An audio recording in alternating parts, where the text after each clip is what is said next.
Ricky. Thank you for having us here today. Thank you for coming over here and interviewing me. Yeah, I feel of special. course. You are special. Thank you. Okay, so let's start off with telling me a little bit about how you got into boxing back in the day. Oh, okay. I'm gonna keep it short because it's a long story. Sure. It started, I think, 1990. I grew up here in Van Nuys, where you at exactly right now. I was gangbanging back then. And, when you grow up in the gang life, they give you a nickname. So they gave me a nickname, Daffy. And after this junior high, I was walking through Friar Street, where the gym's at, with me and my friends. And I saw this big old glass door, which you're gonna see in a little bit. And I just decided to freaking tag my nickname there in the neighborhood. And nothing happened till like 2 weeks later. I was walking by again, and apparently Joe was training with some guy that grew up in the neighborhood named Larry Lloyd. He's a former fighter, John Bray as well. And I was walking by, and I guess from outside, you cannot see in the inside of the gym. Only from the inside you could see outside. Oh, so they saw you. So they saw me walking, goes, "Hey, that's that guy." So this big old white boy comes out, and I'm like, "Huh?" No, I branked out on a white boy. and I told Joe that I was not able to remove it, and I got stuck with him ever since. That's awesome. It's been, it's gonna be 31 years. Wow. And he started training you eventually? I started working out with Joe, but it was not mainly started training me. I started being his helper. Okay. I started being his right-hand man. I started helping the Ruelas brothers, Michael Nunn, Lionel Butler, Frankie Lyles, Marquis Sosa. There was a lot of fighters that were there, and then I started learning from him how he would teach the fighters. You could say I was his water boy, his bucket boy. I used to carry the fighters' bags and all that when we would go to camps to Big Bear. And I started learning, and I was still doing my thing on the streets. And then I wanted to try fighting. I started fighting some amateur fights, and then I started competing. Then I turned pro, and then I said, it's not for me. I had a horrible record at 1 win and 3 losses because I was not disciplined. It takes a lot of discipline, and then I didn't know what to do after I lost those fights. I said, well, what am I gonna do now? So I was looking for different jobs. I was trying to do different stuff. And I said, what am I going to do now? I don't know what to do. So I went back to the gym and started helping Joe again and started traveling with him. And then I started just working with different fighters from there. And then I started picking up I advanced it to myself to make a living because I was not able to make a living off waiting for a fighter to fight, So I started working with a lot of regular clientele, and then celebrities started coming out to the gym. They started me training them, and then went from there. Wow, that's awesome. So boxing helped you get out of that life of gangbanging? Big time. Yeah. Boxing changed my whole life around. If it wasn't for Joe, first of all, if it wasn't for Joe, I don't know where my life could have been. Probably being in out of jail or dead, or who knows. That kept me kind of disciplined into the lifestyle I live. But prior to that, I had, in 1990, that's when I barely met Joe. I started helping him out. And then in 1991, because I was involved in the gang life, my parents decided to take me and trick me to go to Honduras, because that's where I'm from. And they said, we're going to go on vacation. And when we get to Honduras, like 2 weeks into our vacation, my dad says, you're going to stay here. Wow. And that freaked me out. No, and there's nothing I could do, and left me in the military with an uncle of mine. Oh, really? He was a colonel at that time, and I was in the army for almost 1.5 years. Wow, in the Honduran? In the Honduran army, yeah. You're supposed to be 18 like anywhere in the world, Yeah. But because of my uncle, I was allowed to be, but it didn't make it easy for me because they beat me up. Like physically, they treat you bad, they make you cry, they make you see how strong you are. They want to break your spirit, which I was able to say that I tolerated all that during the whole 1.5 years, because there was guys that are older than me, 25. I was 14. The guys were 18, 20, 25. They were AWOLing. They were taking off. They never came back. And I felt good knowing that I was a kid, and I stood there and took all that. Wow, Wow, you endured a lot. Oh, That's a lot. it was yeah. good. It was good life experience. What would you say to the youth that are wanting to try out boxing, and to the amateurs and the ones that are recently going pro? What would you say to these young kids? That want to turn pro. Yeah. The young kids, I always say, stay motivated and be hungry for the sport. You know, boxing is not the same as it was before. So they still have time to change the sport, because a lot of fighters are not disciplined. You know, they're not like when I was growing up. Or I think every generation has their own era where you see, like, say, growing up in the Sugar Ray Leonard in the 80s, the discipline from there on carry on to the 90s. And then from the 90s to like 2000, it just started changing. Everything started changing. Like the kids, you know, I see kids that I train here, and they're not disciplined. They're not like hungry like when I was growing up, you know. I was hungry, just that I decided not to follow that path, because I, you know, lived that lifestyle that I wanted to live. But I tell these young kids, you know, train hard, focused, and if you really want it, you go after it. It's a dream. You know, there are a lot of kids that are exceptional. There are disciplined kids, and there's some kids that just want it to come their way. And just keep training, pretty much it. If you want to turn pro, make sure that that's what you want to do, or get more experience in the amateur fight. Especially, look, this year it's really sad because there's a lot of kids that were not able to go to the Olympics, you know, to shine. And there's a lot of kids just not motivated, staying home, playing video games. It's just a messed up year.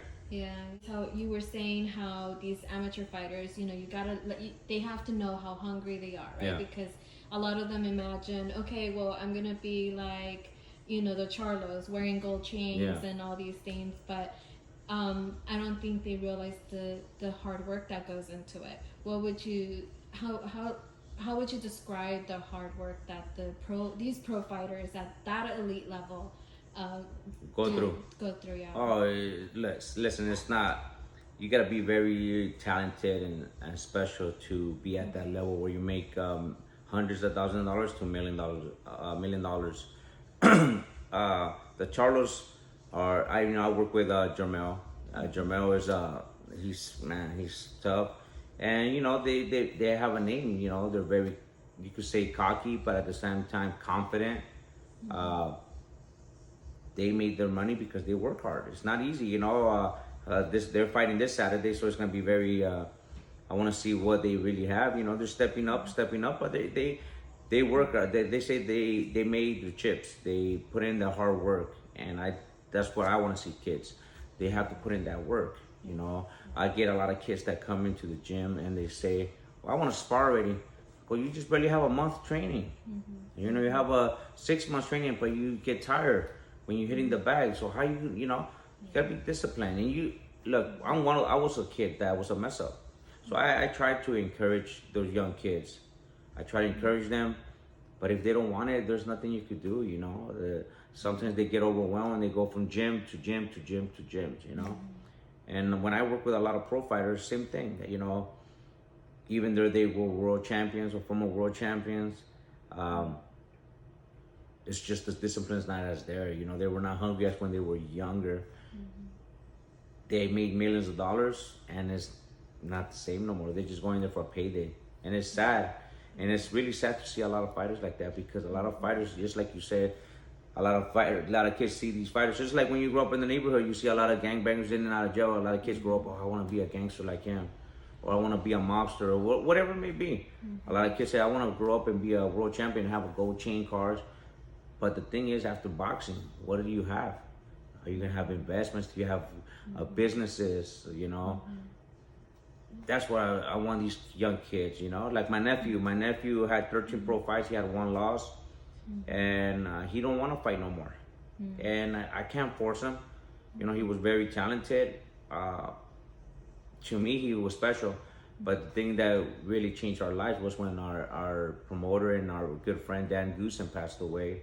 And it was really hard for us, because after that he passed away, it was really hard to get fights, you know. And in my mentality, I messed up too, because I didn't want him fighting in local shows. I want him to be in big cards, which he was doing, and thanks to Dan, you know. Yeah. And I think that's where I messed up too. And my nephew got discouraged just fighting once a year. It wasn't good. He's 25. He's still a kid, but you know, trainers and people make mistakes. Just like I believe I made mistakes with my nephew. You know, I was not moving him the right way. Well, maybe, you know, he'll get back into it, you know, if that is something he wants, because he knows what it takes. Oh, right? yeah. With boxing, it's a lifestyle. It's not something like football where there's seasons to it, you know. Exactly. You know, the most disciplined fighters that I ever worked with, and they're old school fighters, Gabriel and Rafael Ruelas, the two brothers. And to this day, they were really disciplined when they were training. And Joe was really strict. That's why I think a lot of kids can't tolerate me, because I'm really strict. I was really strict with my nephew because I know what it takes. Even though I didn't get to that elite level, I was around those elite fighters like So you Gabriel know what it Corrales, Casamayor. We spent days. Casamayor lived with me. I lived with the Ruelas brothers when we would go to camp. So I know the discipline, and people, I'm able to back it up because I saw what they went through. You know, their sacrifices, being away from their families, away from their kids. Just it takes a lot of heart. Just you could say Oscar de la Hoya, Shane Mosley, all those guys, the sacrifices that they make. You know. And the brothers, they had a lot of fights, right? They had like over 50 fights each. Gabriel and Rafael Ruelas and like Corrales and those fighters. This is one thing I'll tell you. That's why boxing is not the same. Back in the days, you would fight once or twice a month. Wow. Fernando Vargas. If you go look back and watch Floyd Mayweather's records and Corrales and all them, you'll see that Ruelas, they'll fight twice a month, even 3 times. It's crazy just to get them going, getting the experience. Now you don't see that. No. You don't see fight. Why is that? The money, one thing. It just could be many things. It's the promotion's not the same no more. Money's not out there as it was before. Yeah. I mean, boxing is, they say boxing is dead, but boxing is still alive because, especially after this year really crappy for everybody, you know? And how did the corona affect you? You know what? It didn't affect me as much. It affected my business, my barbershop, which we're at. It affected a lot. Which is very beautiful. Yeah, I have one of my main barbers, Eddie, over there. He's taking over the barbershop, and he's my only barber. So a lot of people are out there got comfortable with the unemployment. So now they're just working from their house and receiving that cash. And you know, like I always say, if you want to be successful, you gotta work hard. People think, oh man, Ricky opened up a barber. I don't know nothing about barber, but I did it as an investment. But it's tough. Like right now, I've been losing my ass off. I pay the rent without even making money. So it's tough. It's not easy. Anything that you do that you want to be successful at that, you want to be successful, it's not easy. It doesn't come easy. You gotta work hard. Yeah, and I think that's the takeaway in boxing, right? Oh, anything. It's putting it in day in and day out, and you know it's a lifestyle. You know, I've been seeing a lot of kids out there, especially like the Vargas brothers. Man, they're putting in that work. I get calls from Fernando Vargas. Fernando, hey, you got any sparring? And I go, man, I don't have nobody right now, man. And I see these kids from this gym to that gym, everywhere. They're challenging themselves, and that's what you want. You want to be the best, you go to any gym. Even if you get your ass kicked, you're gonna learn in some way. You're gonna become one of the baddest fighters, and that's what Fernando Vargas was. Wow. You know, and you challenge yourself. You challenge yourself to be the best. Yeah. As simple as that. Like Robert, look at Robert. Robert has, man, I admire Robert a lot. Robert Garcia. You know, him and I are good friends, and you know, I used to train Brandon because of Robert. You know, but me as a professional, I would call Robert and say, hey, Robert, it's okay with you that I train Brandon? He wants me to work with him. And he goes, Ricky, I don't know anybody, I prefer you training him. It's just a courtesy, you know what I mean? Because there's fighters that go to different trainers, and those trainers are like, fuck it, I don't need to give him a call. It's just a courtesy, I think, you know? The circle gets smaller, right? And everybody knows each other. And if, like you were saying, you know, the fighters go from one gym to another, eventually that's gonna come back. I'll come back and tell you and punch you in the butt. If you don't have respect, it's shady. Robert and I always had respect to each other, and he's one of the coolest guys that I admire as a professional boxing trainer. and he lived up to be that elite fighter because he was world champion. And I admire him because to this day, him and I have a good friends. Him and I trained Robert Chavez Jr. and we were in camp with him, and we got along more because you get to live with Robert, you know. And from there on, I just said, man, this, you know, he's cool people, you know. And Robert is one of the coolest guys. I admire him and I respect him, and I think every trainer should be like that. You know, you can't. The sad thing about it in the sport that if you see money, you're gonna chase after a fighter, you know, without even showing respect to the other trainer. Yeah, so it's a dirty business. It's a grindy business. Yeah, I've heard. So tell me a little bit about, okay, so I guess the Daffy Duck comes from your nickname, right? But this is a goose. Oh, it's a goose. Yeah, this is a goose. So I'll tell you the story behind the Tengoose boxing. A lot of people think because they call me Daffy, it's not. Because I was thinking Daffy Duck. Yeah. So the goose is because it comes from the family of the Goossens, which they're the ones who changed my whole life. Joe is the main one, and Dan. Joe Goossen. So remember, there's 8 brothers, and there was 8 brothers and 2 sisters. That's called Tengoose. They started a promotional company in the early 80s, and they used to have fights at the country club. So that's where the Tengoose came from. And, you know, before Dan passed away, he told me, make sure you carry this name along. And I always feel that into my heart. So that's why Tengoose, that's where it comes from. All right. I like that, yeah. And I hear a lot of good stuff about you bringing, you know, Tengoose Gym a good name. I have to because it's not easy. You know, I want Joe and the family, they started the business, you know, and a lot of people knew about Tengoose, but not the young media, the social media, none of that until Joe took some time off from boxing and he started traveling with a comedian, a big famous comedian, and he says, hey, you want the gym or not? I'll go, man. And that made me, I started fixing it up. I remodeled the gym and I started blowing it up on social media, Tengoose, and everybody knows what Tengoose is now. Which is good, you know. I mean, it's like we all want our attention. We all want our 15 minutes of fame. I lived it, and it still feels good. Like you right here, you coming to interview me, it feels good to get interviewed.